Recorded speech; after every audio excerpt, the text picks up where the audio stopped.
여러분 안녕하세요. 반갑습니다. 롤피디입니다. 오늘은 바로 이 캐릭터를 가지고 왔는데요. 사실 이 캐릭터가 블랙위도우 영화에 정확히 나오는지 모르겠습니다. 하지만 예고편에 그 캐릭터로 보이는 한 인물이 등장을 해요. 그래서 한번 준비를 해봤는데 오늘 제가 여러분들한테 이야기해드릴 캐릭터는 바로 태스크마스터입니다.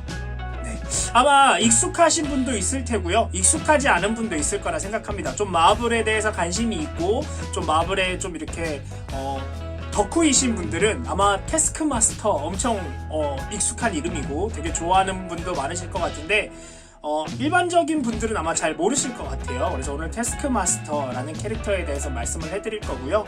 어떤 배우가 이 역할을 맡았는지도 사실 잘 모르고요. 정확히 등장하는지도 잘 모르겠습니다. 그저 예고편에서 태스크마스터로 보이는 한 인물이 포착이 돼서 태스크마스터가 나오지 않을까라는 생각으로 이 영상을 준비했습니다. 그럼 같이 태스크마스터 알아보도록 할까요? 출발!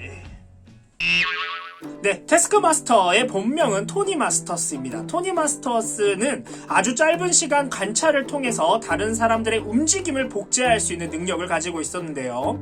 8살에 다른 사람이 다이빙하는 것을 보고 수영장에서 다이빙을 배웠고요. NBA에서 최고의 농구 선수들로부터 특별한 기술을 배우고 TV에서 카우보이들을 보면서 라쏘를 돌리는 것을 배우는 등 자신의 능력을 통해 다른 기술들을 배워나갔습니다. 성인이 된 토니는 실드에 입단하여 요원이 되었고요. 임무 수행 중에 토니는 나이든 과학자를 발견했는데 가슴에 총을 맞아 서서히 죽어가고 있었어요.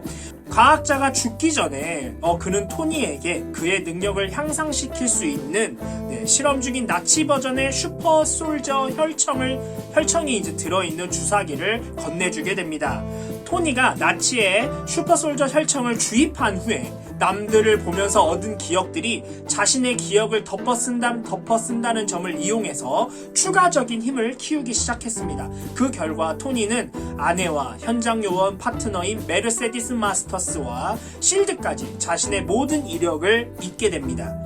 메르세데스는 토니가 태스크마스터로 가장한 새로운 옷을 입히고 통제하고 지도하는 것을 돕기 위해 정교한 세팅을 완료했습니다. 근육 기억과 반사 반응을 이용하여 그녀는 오그와 연결시켰고 태스크마스터의 능력 조절은 직업과 그가 자주 덮어쓴 기억에도 불구하고 그가 계속 임무 수행을 할 수 있도록 도와줬습니다. 오그는 사실 메르세데스 본인이었고 태스크마스터의 충실한 보고 덕분에 정보를 수집하여 쉴드에 다시 정보를 제공하고 있었는데요. 이로 인해 태스크마스터는 자신도 모르는 사이에 슈퍼 빌런들 세계에서 최고의 이중 간첩으로 활동하게 되었습니다.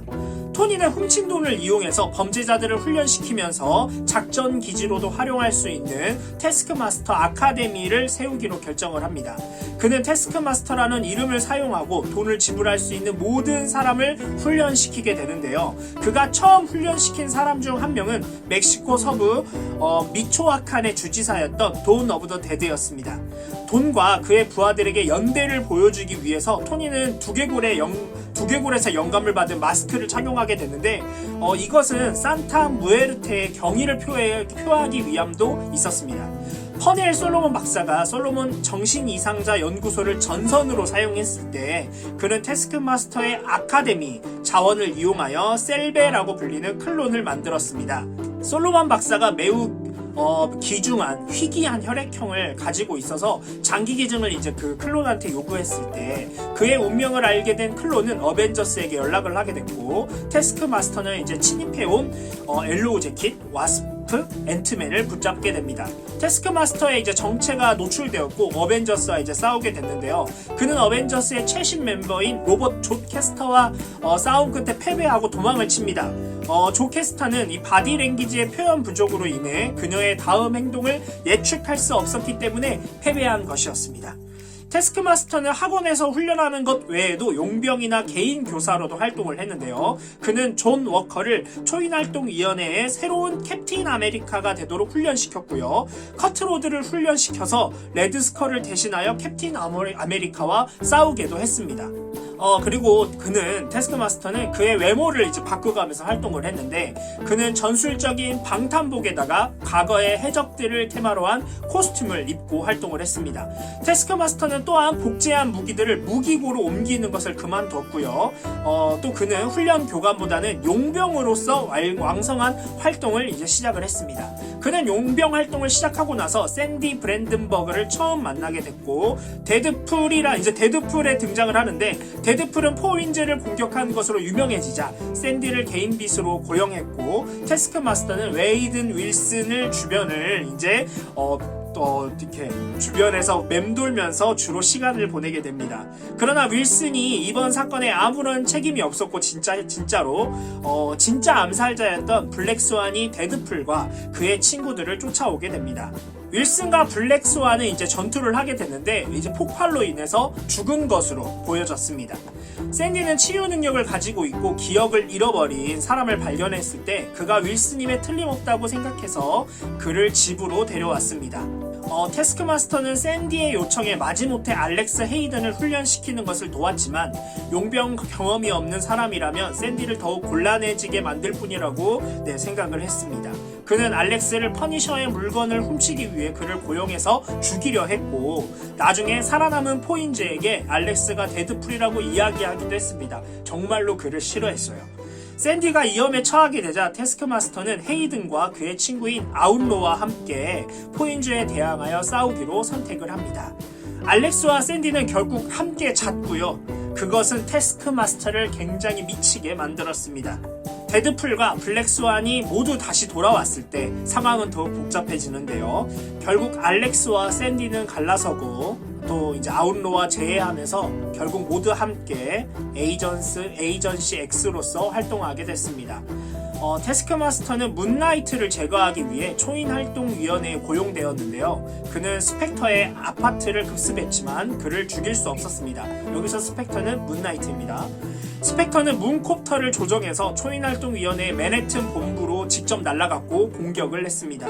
기적적으로 모든 위원들은 그 공격에서 살아남았고요. 당연히 테스크마스터도 살아남았습니다. 여기까지가 테스크마스터 첫 번째 이야기인데요. 이 정도 분량의 이야기가 하나 더 있습니다. 굉장히 사실 오랫동안 등장을 했던 캐릭터 중에 하나예요. 그래서 많은 팬들을 보유하고 있는 캐릭터이기도 합니다. 사실 테스크마스터가 영화에 등장한다는 것만으로도 굉장히 조금 뭐랄까 기대가 된다 그래야 되나? 되게 특별한 능력을 가지고 있는 캐릭터이기 때문에 굉장히 기대가 됩니다. 사실 그 드라마 히어로즈에서 그 왜 코믹스가 이제 등장을 하게 되는데, 거기에서 카피 머슬이라고 그랬나? 하여튼 그 근육을 복제하는 능력을 가진 캐릭터가 나오거든요. 사실 그 캐릭터가 이 테스크마스터를 이제 오마주한 캐릭터라고 할 수 있어요. 왜냐면 한번 눈으로 보고 그 능력을 그대로 복제를 해서 사용을 하기 때문에 사실 굉장히 어떻게 보면 되게 유용한 능력을 가진 캐릭터라고 할 수도 있죠.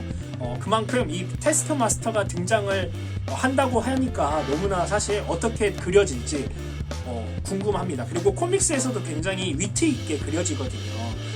이 테스크마스터 위로 그 능력을 실제로 가진 캐릭터들이 그려지는 형태로 이 코믹스가 그려지다 보니까 굉장히 보는 재미도 있는 캐릭터입니다. 다음 시간에 이제 테스크마스터 2부로 찾아올 건데요. 사실 좀 더 정확하게 이 캐릭터가 나오는지 안 나오는지 좀 알려줬으면 좋겠어요. 블랙 위도우에서 진짜 너무나 꼭 나왔으면 좋겠다라는 생각하는 캐릭터입니다.